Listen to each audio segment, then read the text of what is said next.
Teaching is definitely not a one-way street. What you get back from children is so much.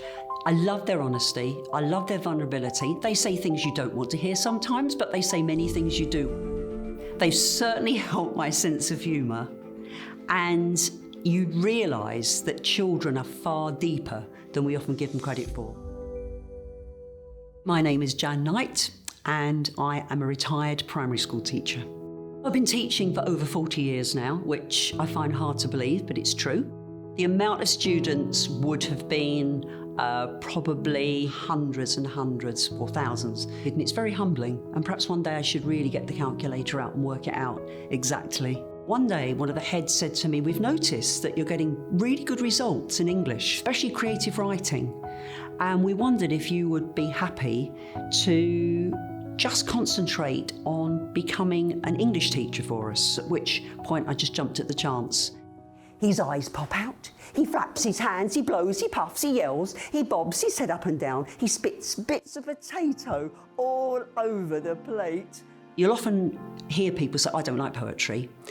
But then when you expand your mind a little bit and you really look into it, you can see that it's not just about rhyme, it's about rhythm, it's about musicality of the voice. It can express feelings, it often doesn't need to end. It asks questions and leaves you thinking. The thing I love about it, and I've really maintained this, is you can't get it wrong. When you're doing poetry, there's no right or wrong, and you really feel, like, I can't describe it because poetry is so amazing. Let's just be thinking about getting some really exciting words on a page, and let's see how they sound. Let's try them. Do we like the sound? No? Let's change the syntax. Let's change the word order.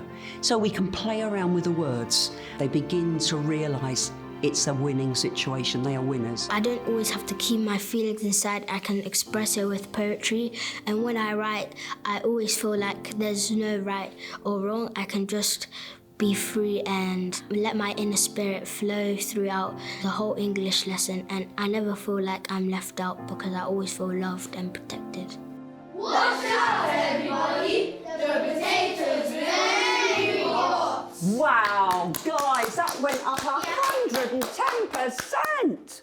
The energy! So, all of you having a little mini rehearsal. I've worked at St Mary's for 15 years. So today is a celebration, and it does mark the end of a huge career. She was like my mentor in English. I just loved being with her because I could always ask any question, even if it was like a simple concept. She would explain to me why, so the next time I asked her, I would already know. So that's why Mrs. Knight is a very important part of our community. It is, quite frankly, it's magical to see children just flourish in front of you and to be a part of that story. When I leave here next year in September, I can remember all my lessons with Miss Knight. She's my favourite teacher. I have layers of emotion because you grieve something, obviously, that has been a huge part of your life. I still haven't let it all go. My husband says to me, "You really need to have a good cry at some point." Yeah, I need to face the fact there's a grieving going on, as well as a celebration of the next part of my life.